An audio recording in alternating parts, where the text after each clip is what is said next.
তোমার জন্য কখন থেকে বসে আছি, আর তুমি চলে যাচ্ছ। শুনলাম কলোনিতে তুমি মারামারি করছো। এখানে অনেক নিয়ম নীতি আছে, বুঝেছো? একটা প্রক্রিয়া আছে, সেটার জন্য একজন প্রেসিডেন্ট আছে, আর তুমি কিনা কিছু না জেনেই ভোট লাগিয়ে বসে আছো। রিকভারি এজেন্টরা স্যারের বাসার সামনে ঝামেলা করছিল। তো কি হয়েছে, সেজন্য মারামারি করবো? কিস্তির টাকা না দিলে তারা তো আসবে, গুন্ডাগিরি করবে। দেখো, কলোনিতে সব চলবে না, বাজারে গিয়ে করো। এখানে অফিসিয়ালরা থাকে, মনে রাখবে। অফিসিয়াল? এই অফিসিয়াল আবার কারা স্যার? অফিসিয়াল মানে যেন কি? ওহো, আপনার মতে যারা আগে অফিসার ছিল, আপনারা কিস্তি দেন না? কেন দিব না? অবশ্যই দিই, সঠিক সময় মতোই তো কিস্তি দিই। এই বছর আপনি কত দিয়েছেন স্যার? 38,000 টাকা দিয়েছি। আচ্ছা, গত বছর কত টাকা দিয়েছিলেন? গত বছর 37,950 টাকা মনে হয় দিয়েছি। এই বছর 50 টাকা বেড়ে গেল কেন স্যার? ও, আপনারা সবাই অফিসিয়াল বলে? 50-100 টাকা বাড়লে আপনাদের কিছুই আসা যায় না। আমাদের দেশটা এরকম অফিসিয়াল দিয়ে ভরা স্যার।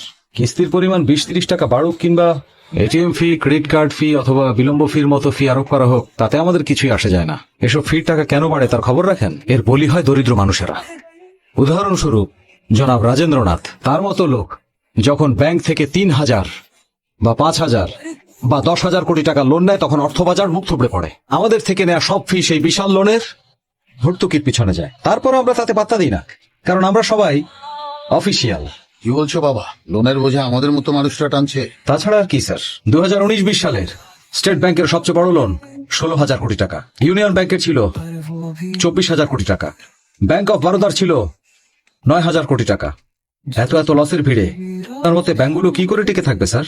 ব্যাংক চেয়ারম্যান কি তার সব সম্পত্তি বেচে দেবে, নাকি এখানে সরকারের কোনো বিশেষ তহবিল আছে? আমাদের মতো অফিসিয়ালরাই সব দুর্নীতির সুযোগ করে দিচ্ছি। যখন আমরা হাড় ভাঙা পরিশ্রম করে নিজেদের কিস্তি পরিশোধ করি, কিছু না ভেবেই ওইসব ঋণ খেলাপিদের লোনও পরিশোধ করে দিই সবার। পর আমরা একটু শব্দ করবো না, কারণ এটা তো অফিসিয়াল, জাস্ট অফিসিয়াল।